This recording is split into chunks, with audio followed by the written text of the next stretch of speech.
Oiê, você está com algum problema de família, alguma coisa que está te incomodando e você gostaria de uma orientação jurídica que fosse assim calorosa, que fosse uma coisa mais do coração, não aquela coisa seca? Então assiste essa entrevista.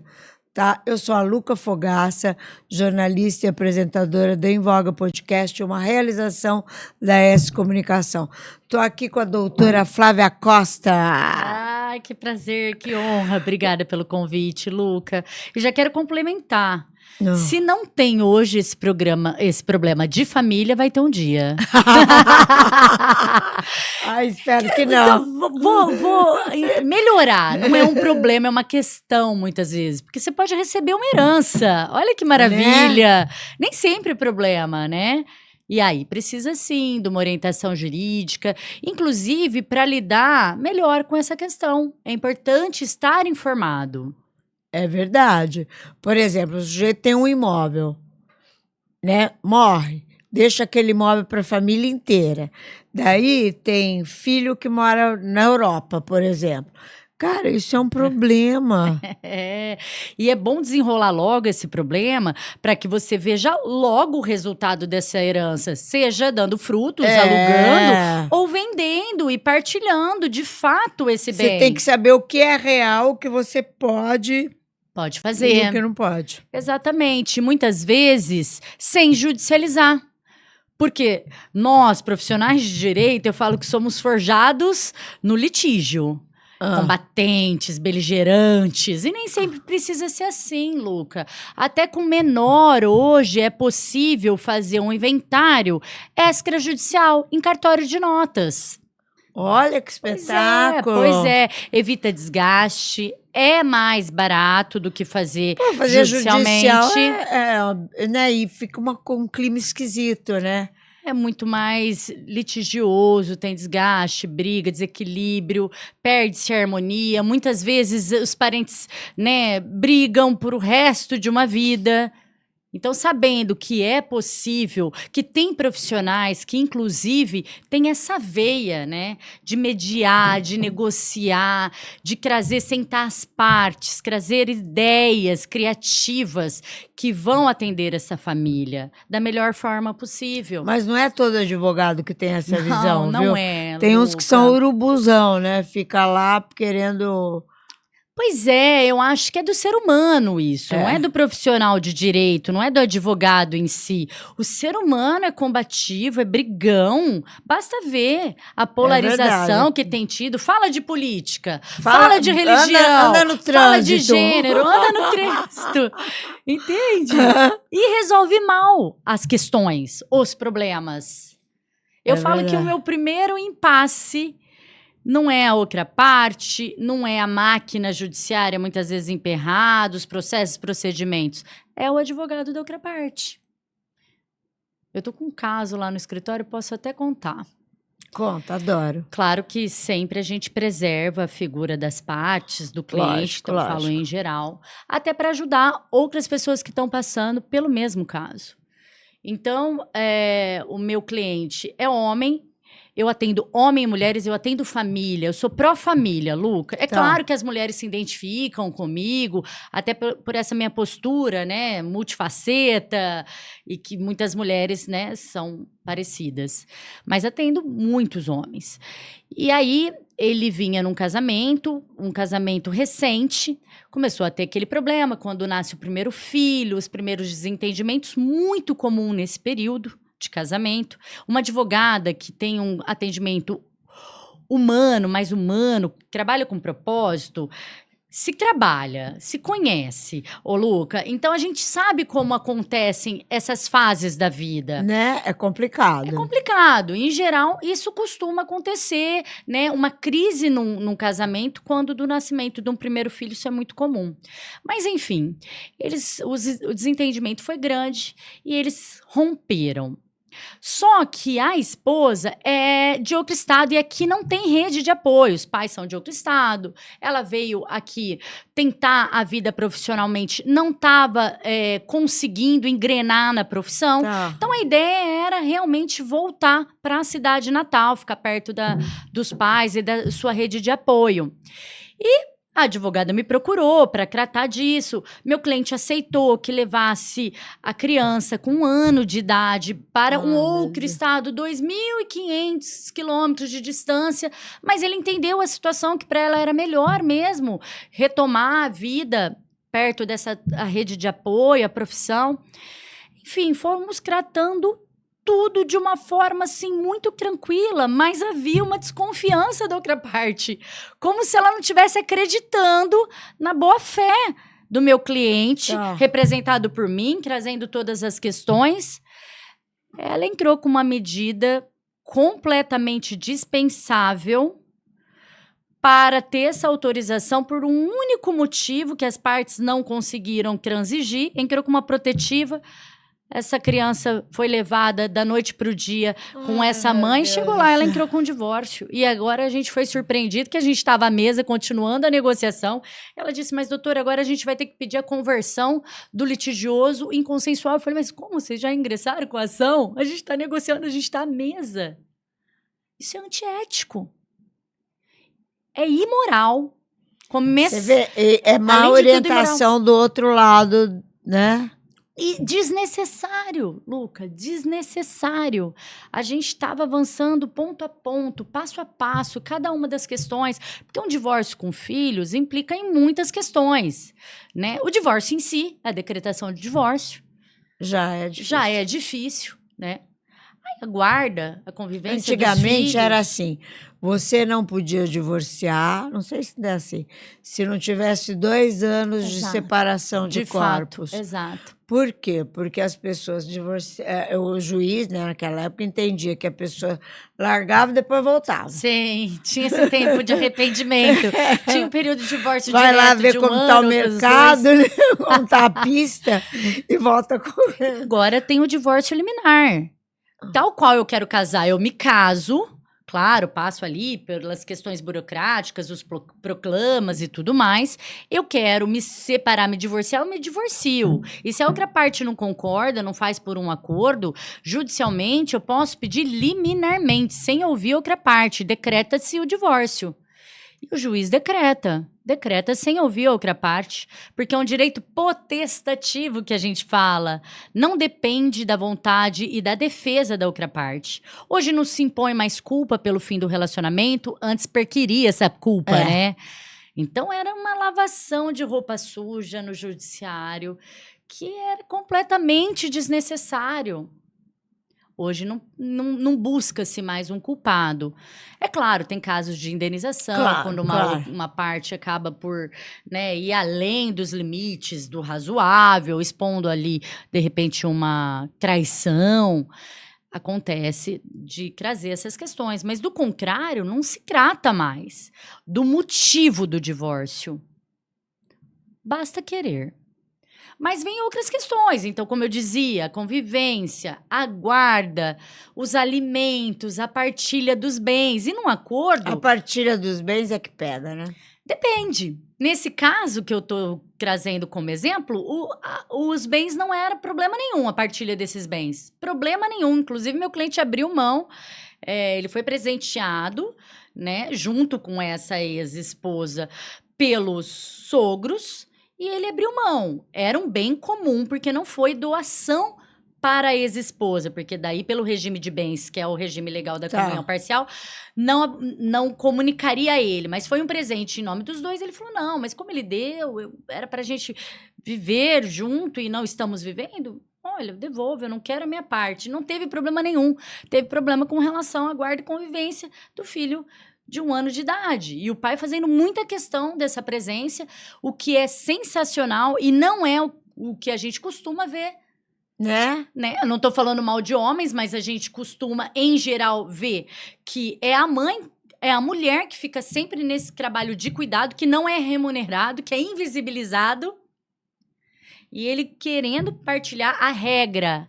é guarda compartilhada e a mãe, pretendendo uma guarda unilateral, uma convivência muito restrita, sem pernoite, ainda que o filho esteja 2.000 quilômetros de distância desse pai. Não faz menor sentido quando o pai for visitá-lo ou ele vier visitar o pai, não poder passar uma noite juntos. Não faz o menor sentido. Que loucura, né? Enfim, então são questões bem particulares. Cada casal, cada família, Luca, tem uma dinâmica de vida. E a gente tem que olhar para essa dinâmica sem julgamento, entendendo o desejo, o interesse e sempre com foco no melhor interesse da criança. Ao fim e ao cabo, o olhar, eu advogo para o pai ou para a mãe, mas o olhar é a criança. Ela é a vulnerável. A gente tem que cuidar para que as coisas sejam colocadas de uma forma a preservar o desenvolvimento saudável dela. Eu tenho esse olhar também. Eu tenho olhar. O negócio é a criança. Os pais, eles... Pois é. Eles vão ter que se viver. Pois é.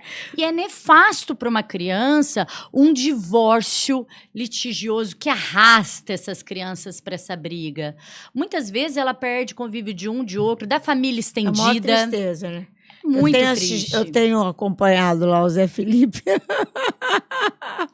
E a Virgínia fica pensando nisso. Essas crianças, meu Deus do céu. O que essas crianças crescem ouvindo o quê, né? O quê, né? Porque no caso deles, ainda pela fama extrapola. Uma loucura. Eles mais tarde vão jogar no Google e vão ler absurdos do que se fala desse casal. Imagine, né? Eu não tenho propriedade para falar, mas o pouco que eu vi na mídia, eu vi que eles estavam juntos em aniversários, em mesversários, ainda por um tempo aí, sempre juntos com os filhos em volta. Espero que assim permaneça.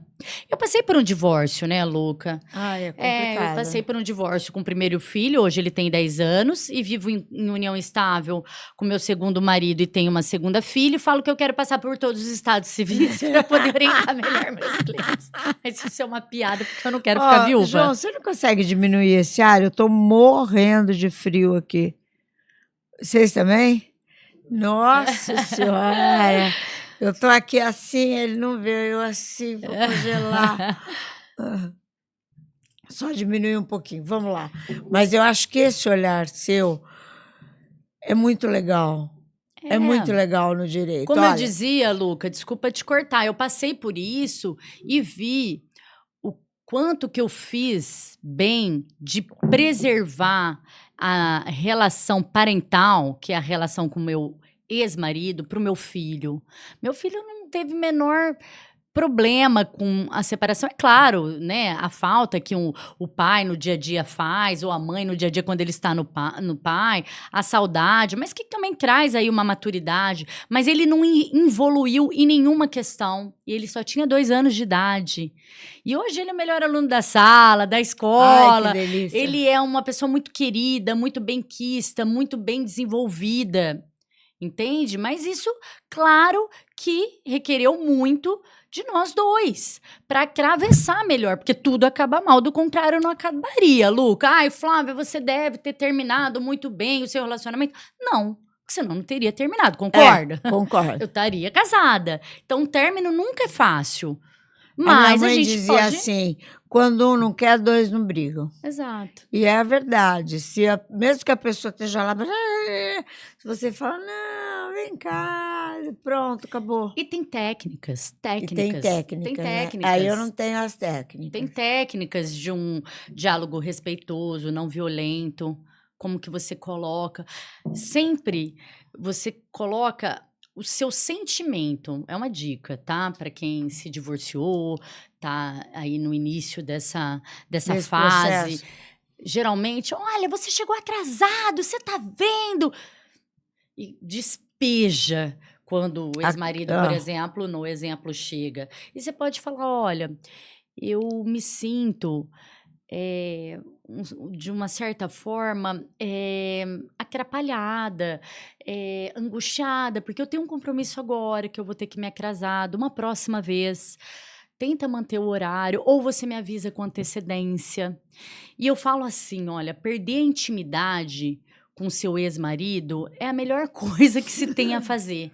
Porque no início do pós-separação... Esse tratamento, assim, já é um gelo, já... É de um afastamento, eu não tenho... Porque o casal, com a liberdade que vai se estabelecendo durante a união, às vezes ela usa de palavras que não faz sentido mais, né? Com grosseria, com desrespeito. Então, você tem que entender que agora, com a separação, ele vai se distanciando. Então, vai perdendo essa forma de falar, como se fosse uma pessoa que está voltando para a tua vida, está entrando na tua vida, que você não tem muita liberdade, que você tem que ter dedos. Entende? Isso é um recurso também que ajuda bastante a lidar nesse início do divórcio. Verdade. E olha... Em todas as situações esse recurso ajuda. Exato. Adorei. Porque a gente costuma descontar nas pessoas mais próximas, não é? Se você mora com a mãe, muitas vezes você tá nervosa, é a mãe que vai levar. Você tem que fingir que você acabou de conhecer a pessoa. Exato. E que aquela pessoa pode sair da sua vida conforme a forma de tratamento que você desfere a ela. É isso, a gente não tem cuidado com os nossos amigos para não ofendê-los, a gente tem que ter ainda mais com aqueles que estão próximos, a nossa família. E muito mais agora com o divórcio, seu ex-marido, sua ex-esposa. Luca, é estatístico. Quanto melhor é o tratamento dos pais no divórcio, melhor é o desenvolvimento da criança. E o inverso também é verdadeiro. Eu tenho um estudo, ia ser até legal se a gente pudesse colocar aqui, que mede, né, estatisticamente essa relação. Então, assim, pensa no teu filho, pensa na tua filha, pensa no futuro deles. Eu já atendi casal que estava num divórcio muito, muito litigioso, desgastado, brigas homéricas, e a separação se deu no mesmo clima. Depois de 11 anos, essa cliente me procura novamente para tratar a respeito de revisional de alimentos. Tem questões que vira e mexe, você tem que revolver, né?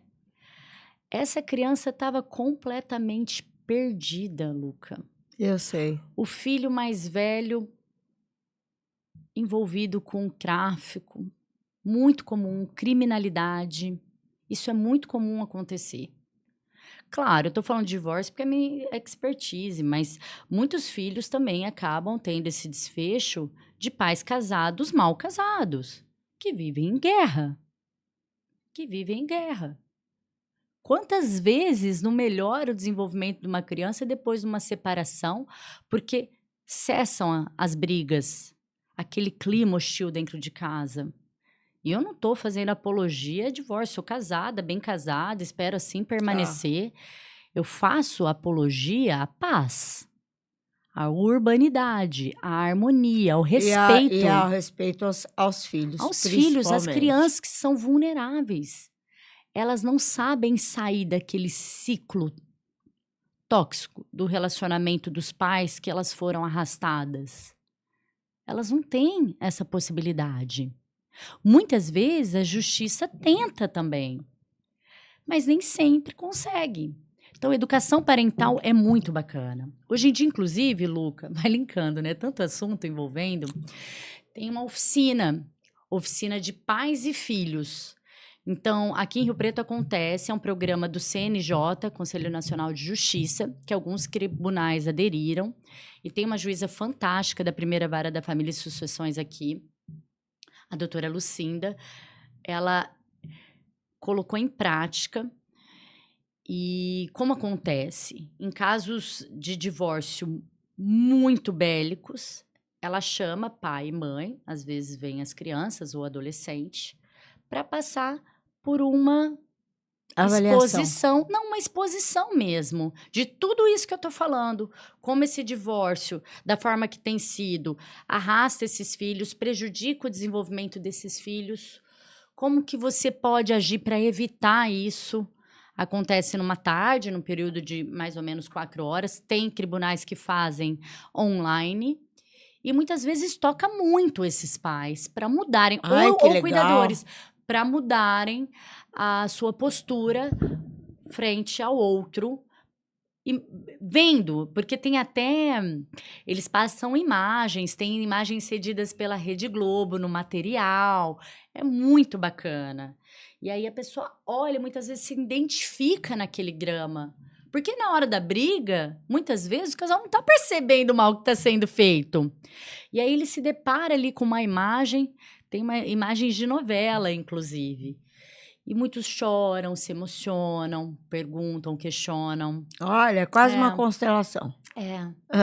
A constelação é fantástica. Outra coisa que eu uso muito no escritório. Tem hora que o negócio está andando e de repente ele para. Ou por uma questão não anda. Eu falo, olha, tem alguma coisa aqui que precisa ser olhada. Aí, claro, respeito a vontade, o interesse do meu cliente de participar, muitas vezes de parentes dessa minha cliente, para olhar para isso. E a constelação é cirúrgica, né, Luca? Ela mostra ali o que está acontecendo.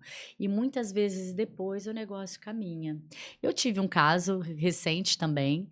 A minha cliente, por uma questão religiosa, que não tem nada a ver, porque a constelação não tem ligação com nenhuma religião e também não é contra nenhuma, enfim. Mas teve um momento que ela me pediu, ela falou, Flávia, lá atrás você tinha me falado de um tratamento terapêutico, e não é só constelação, que na Clínica do Direito, meu escritório, a gente oferece, tem outros tratamentos terapêuticos, é que você tratou aqui, trouxe a questão da constelação. Ela falou, eu gostaria de passar por uma constelação, e fez essa constelação. Com a Tati Munir, ela fez? Não foi com a Tati, que eu adoro. A Tati faz em grupo, é incrível. Eu vi que ela tá fazendo lá no teu... Ela é incrível. Mas foi com a Priscila Moura também, que tá é sempre com a gente na equipe. E teve uma audiência de conciliação, que foi feito por um mediador sensacional, e saiu o acordo depois de 1 mês e meio, 2 no máximo, dessa constelação. Então, olha, assim, que legal. Certamente ajudou muito a desemaranhar, que a gente fala, né? Algumas questões. Eu acho bárbaro. Eu fui lá na clínica de direito da Flávia, da doutora Flávia, e como eu cheguei antes, como sempre, ela tem uma salinha com uma cadeira de massagem, né? Na hora eu fiquei eu falei, não. É minha sala de descompressão, eu falo. É muito porque louco. É importante a parte tá aterrada, tá harmonizada, mais tranquila para a gente poder conversar, até para eu entender os fatos. E, Luca, traz muito desequilíbrio um problema familiar, de divórcio, às vezes de interdição de um ente querido, de um falecimento, de um inventário.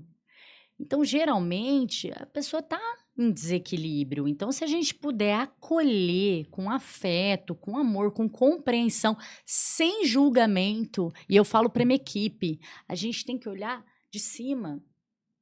Não interessa como eu faria, como a minha família, né, se relaciona. A gente tem que entender essa dinâmica para poder ajudar, e sem julgamento.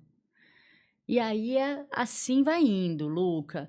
E eu tenho pregado muito por essas resoluções alternativas e mais eficazes de dissolução de problema. É um olhar macro, né? Macro, com a ajuda de colaboradores, seja terapeutas, psicólogas, psiquiatras.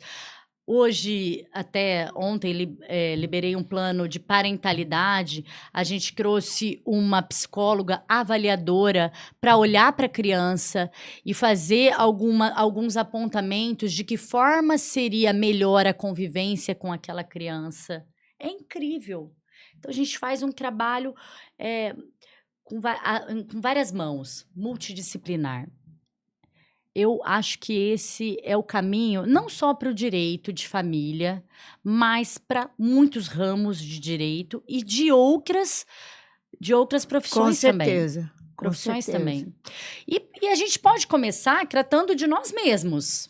Eu faço terapia nem sei há quanto tempo, já fiz análise, faço vários tipos de tratamentos terapêuticos, amo constelação, amo, inclusive, é uma coisa que eu não sou muito de astro, muito, né, mas fiz meu mapa astral há pouco tempo, achei uma ferramenta incrível de autoconhecimento. É verdade. Incrível, incrível. Numerologia. Numerologia já fiz também, mas é um pouco mais longe, mas adoro, assim, tratamentos que também nos trazem para o corpo, massagem, reiki. Eu sou Reiki Master. Eu acho maravilhoso. incrível. Eu vou te apresentar plasma. Ah, não conheço. Vou te apresentar o plasma. Estudo muito. Porque eu também gosto das coisas, ver um outro lado, né? Porque nem tudo é na cartilha, como a gente pensa, né? Às vezes tem outros motivos para você estar se sentindo daquele jeito. E isso, na questão doença, que me afetou muito, eu tive que olhar o outro lado. Por que eu fiquei doente? Né? Aonde que estava? O que aconteceu? Né? Como eu me permiti? Perfeito. A gente faz o tratamento medicamentoso, então a gente procura, faz ali o que precisa ser feito juridicamente, mas também olha para o outro lado e cuida emocionalmente desse outro lado. É muito importante. É o sistema, né? Eu fiz um curso de direito sistêmico com o Sam Stork, que é um juiz da Bahia, que aplica constelação familiar. Antes da primeira audiência, ele convoca as partes para passar por uma sessão. E é facultativo, a parte vai ou não. Tá. E aqueles casos que as partes comparecem à constelação, e nem sempre a própria pessoa constela, mas ela está naquele campo participando. Aí ele trouxe, né? Imagina, o tribunal super cético, a gente está falando de direito, lei. Ele começou a medir os casos que passavam pela constelação que tinham êxito em acordos. Eu não quero dar um número exato, mas mais de 90% depois da constelação fechavam acordos. Então, hoje ele é referência, um professor, enfim. Levou para o Bert Hellinger, que não é o criador, mas é o compilador das constelações, esse histórico, apresentou quando ele era vivo na Alemanha. É um case de sucesso. Eu tenho formação, 3 formações com o Sami. Já está acabando o nosso tempo. Sabe assim, o que eu queria? Sempre. Fala onde você tem o programa, tudo certinho, porque o povo vai adorar esse bate-papo, daí você tem que falar certinho aqui. Pois é, eu vou falar e já agradecer a Thaís Celentano, uma apresentadora incrível, eu amo a Thaís. Que dispensa, né, comentários, todo mundo conhece o trabalho dela impecável. Há muito ela me chamava para fazer um bloco de dicas jurídicas no programa dela, que é na TV Rio Preto, no Estúdio Winter. Eu gravo às sextas-feiras, quinzenalmente, e passa pela manhã e tem reprise na TV Rio Preto e todos os canais de comunicação, YouTube, exatamente. E a gente fala lá, como a gente está trocando aqui, sem juridiquês, trazendo informação interessante, importante, necessária para toda a família. E aí também eu aceitei um desafio de ter o meu programa, que chama Vozes que Inspiram. Eu faço parte de um coletivo que chama Mulheres do Brasil, que começou com a Luísa Trajano, dona da Magalu, com 40 mulheres em São Paulo, e hoje tem núcleos no Brasil todo e no exterior. E eu tô dentro de um comitê. Ainda tá à frente, firme e forte. É um grupo muito bom que olha para a mulher, para tuas necessidades, para os seus direitos, sempre pensando na igualdade de gênero. E políticas para mulheres, obviamente. Eu tenho um comitê hoje, que é o Comitê Voz, estou migrando para outro, mas depois eu vou contar. E aí aceitei esse convite da Thaís de apresentar esse programa onde eu levo mulheres que impactam outras, de que forma essas mulheres profissionalmente, pessoalmente, no desenvolvimento. Eu já vou fazer agora ao vivo neste programa. Eu quero muito que você vá lá, Luca, falar exatamente da tua trajetória, de todo esse teu histórico com comunicação, jornalismo, porque eu super admiro o seu trabalho, você sabe disso, e você tem muito para compartilhar. Gostaria muito que você fosse. Então tá bom. Você quer deixar algum recado para os meus seguidores? Sigam Clínica do Direito Flávia Costa. Lá também a gente posta muito conteúdo importante e vozes que inspiram esse novo projeto que está ganhando um corpo ainda, mas que eu espero que tenha vida longa. Obrigada mais uma vez, Luca, pela oportunidade. Encerrar? Claro. Vocês gostaram? Eu adorei. Eu sempre falo isso, né, tio? Que tenho que mudar. Eu adorei. Passa esse vídeo para aquela tua vizinha, aquela tua tia. Eu mando para 5.000 contatos. 21 listas de transmissão. É muita gente. E passa lá para tua tia, tua vizinha que está precisando ouvir, está com problema. Enfim, que esse vídeo vai se encaixar direitinho. E, por favor, se inscreva no nosso canal do YouTube. Beijo!